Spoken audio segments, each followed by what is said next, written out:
Ladies and gentlemen, good afternoon and welcome to this Friday, January 11th edition of Guadalupe Valley Views. I'm Hagen Barthel and Joel Gamage with us. Joel, thank you so much for taking time to join us this week on Guadalupe Valley Views. I appreciate it. Thank you for having me on.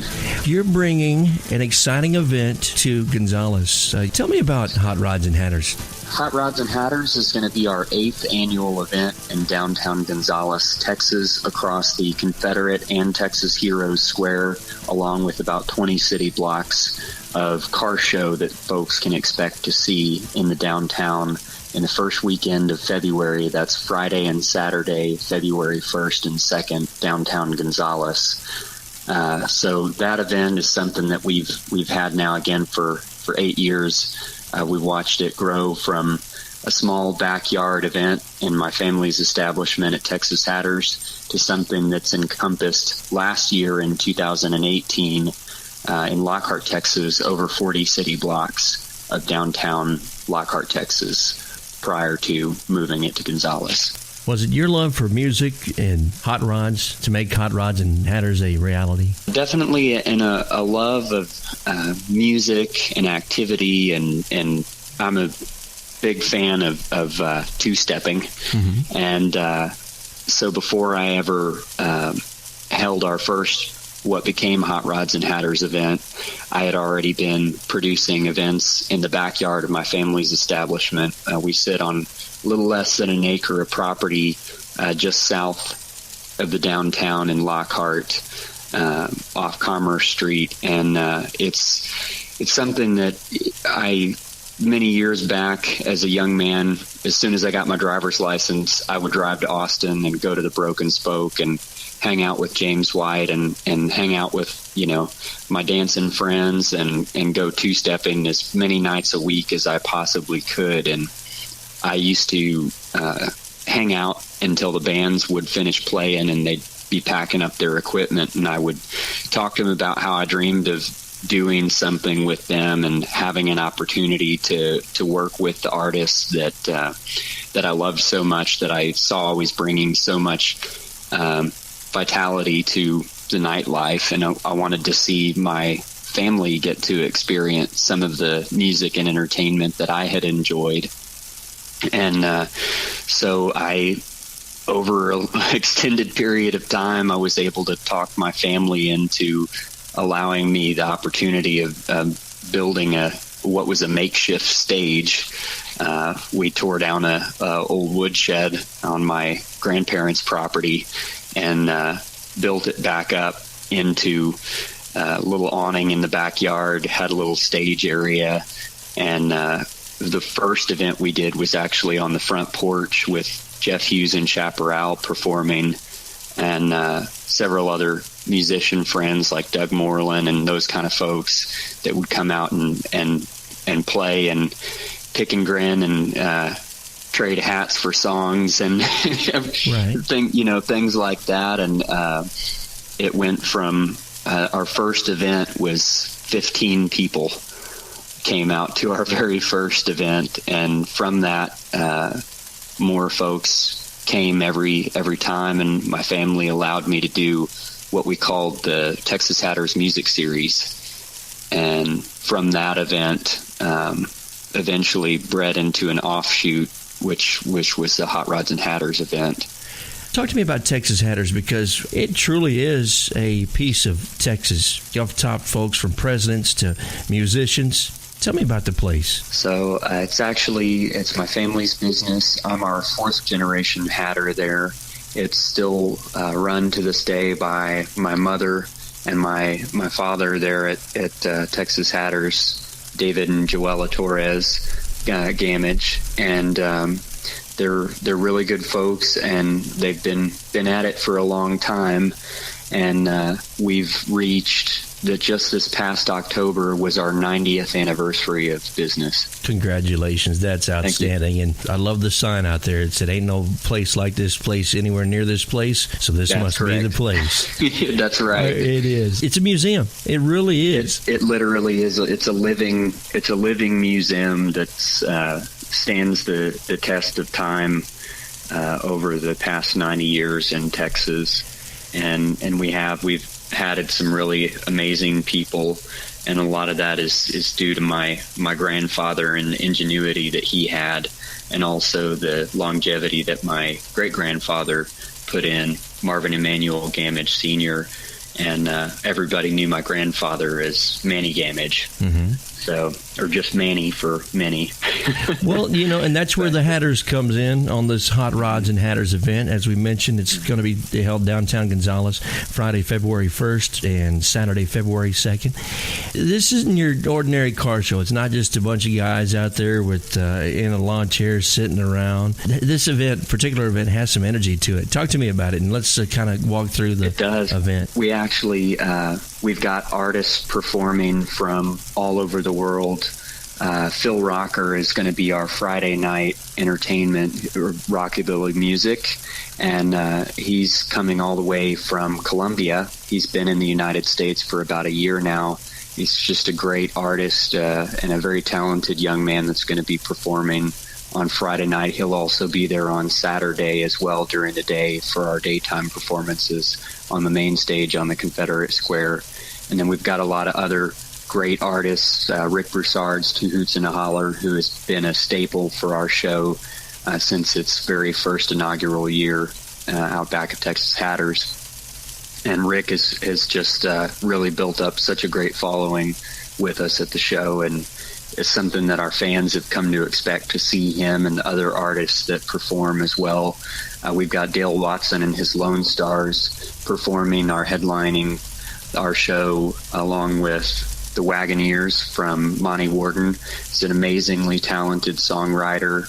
He wrote the song Desperately for George Strait, along with several other number one hit songs. He's a very talented man and an amazing performer, and he's going to be a great talent to see on stage that weekend. If you would, can you tell me about some of the things that you're excited to see that's coming to the show? Last year, when we had it in Lockhart, Texas, we had over 1,225 hot rod participants showing their cars and showcasing their various customizations to their vehicles, to their antiques and their classics and their rat rod cars, all downtown. And this year we anticipate somewhere between 1,400 to 1,600 hot rod cars coming to the downtown, and that's a whole assortment of vehicles. We don't put a cap on it. We get everything from the new foreign and domestic vehicles to things that people make in their backyard. Wow.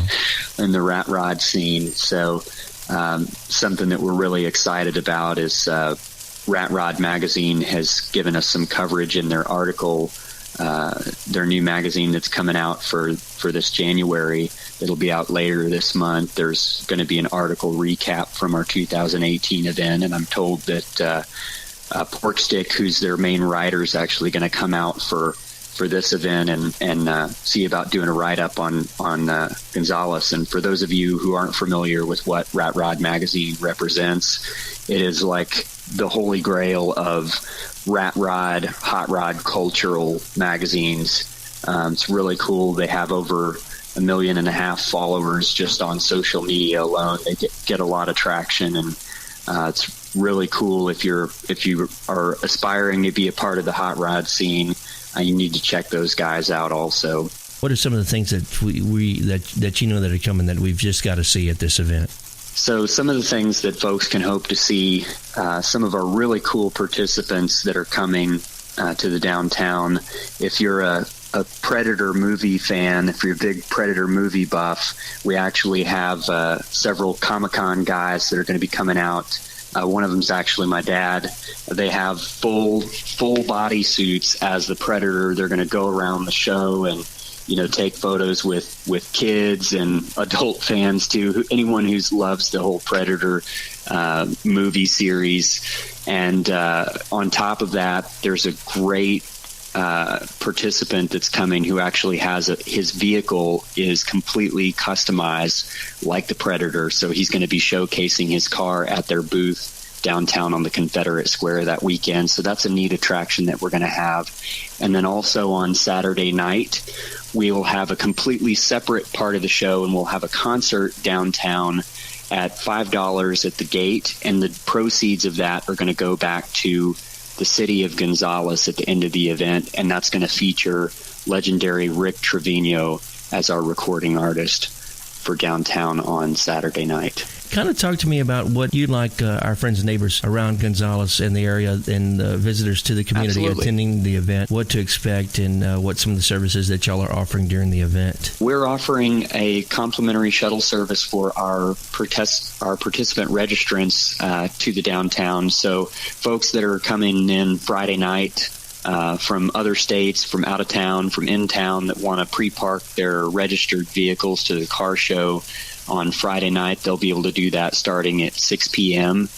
There's a complimentary shuttle service for them available, so that's going to make it easier for them getting to and from the downtown back to their hotels.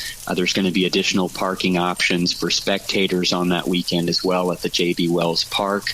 Also additional RV parking at J.B. Wells Park as well that folks can take advantage of on that weekend with full service hookups as well. So there's going to be plenty of options. An additional service to spectators that we're providing is that for a $5 fee, which is going to be donated back to the Gonzales Chamber of Commerce and Agriculture, 100% of those proceeds will go back to the Gonzales Chamber of Commerce.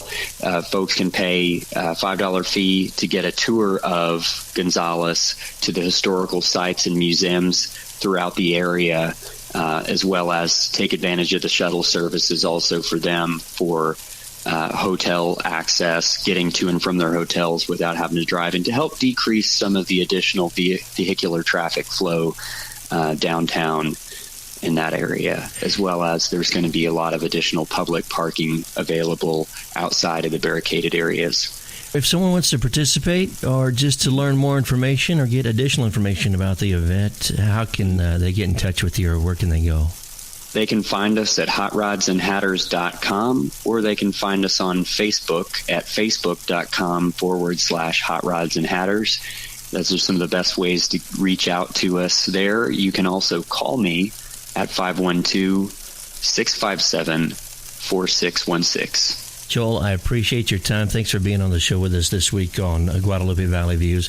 And good luck with the Hot Rod and Hatters event, February 1st and 2nd in downtown Gonzales. Thank you so much, sir. I appreciate it. That's Joel Gamage with the Hot Rods and Hatters. I'm Egan Barthels, and this is Guadalupe Valley Views. Now with a look at your Guadalupe Valley weather, here's meteorologist Bill Hecky. More changes coming our way. We've got some wet weather on Friday night, and then clear out for the weekend. Now we will continue with the 60s and 40s, but it does cool once the moisture moves out then, and we open the skies. Then we're going to be cooler. We'll be looking at temperature 60s and 40s, migrating south to 50s and 30s to get us into next week. From the Weather Center, I'm meteorologist Bill Hecky. So Syntech Sports and high school boys varsity basketball. This evening, Wagner at Seguin, 6:30. Floresville at Southwest Legacy at 6:30. S.A. Vets Memorial at Harlandale at 6:30. Wimberley at Fredericksburg, 6:30. Llano at Canyon Lake, 6:30. Sam Houston at Burbank, 6:30. Welder at McDade, 7 o'clock. Prairie Lee at Moulton, 7 o'clock. New Braunfels Canyon at the Woodlands. Boys varsity soccer. New Braunfels Canyon at Round Rock Cedar Ridge at noon. Princeton High at Victoria East this afternoon at 3 o'clock. Girls varsity basketball at 5:30 today. Roosevelt at Johnson High School. Prairie Lee's at Moulton High School at 6. McMullen County at Brungie at 6. Dimebox at Fayetteville at 6. St. Andrews Episcopal at St. Mary's Hall High, 6 o'clock. Welder at McDade at 6. Yoakum at Poth at 6:15. Marion at Comfort at 6:15. Cole at Randolph, 6:15. Luling at Karn City at 6:30. Seguin at Wagner, 6:30. Lavernia at Pleasanton, 6:30. Southwest Legacy at Floresville, 6:30. Harlandale at S.A. Vets at 6:30. Fredericksburg at Wimberley, 6:30. Canyon Lake at Llano, 6:30. San Marcos at New Braunfels at 7. Girls varsity soccer, 6 o'clock this evening. Lake Travis at Bowie. College basketball tomorrow. Texas Tech at Texas at 1. Texas A&M at Alabama tomorrow at 2:30. North Texas at UTSA at 3. Wichita State at Houston at 7. Women's college basketball. Appalachian State at Texas State tomorrow at 2. Temple at Houston at 2. UTSA at North Texas at 3. Texas Longhorns at Iowa Iowa State Saturday at 4. Alabama at Texas A&M Sunday at 1. Tomorrow night in the NFL, Dallas is at Los Angeles. And in the NBA, Saturday night at 7, San Antonio Spurs at Oklahoma City Thunder. Sunday at 5, Rockets at the Magic. Golden State's at Dallas Sunday evening at 6. Here's what's happening. Texas Comptroller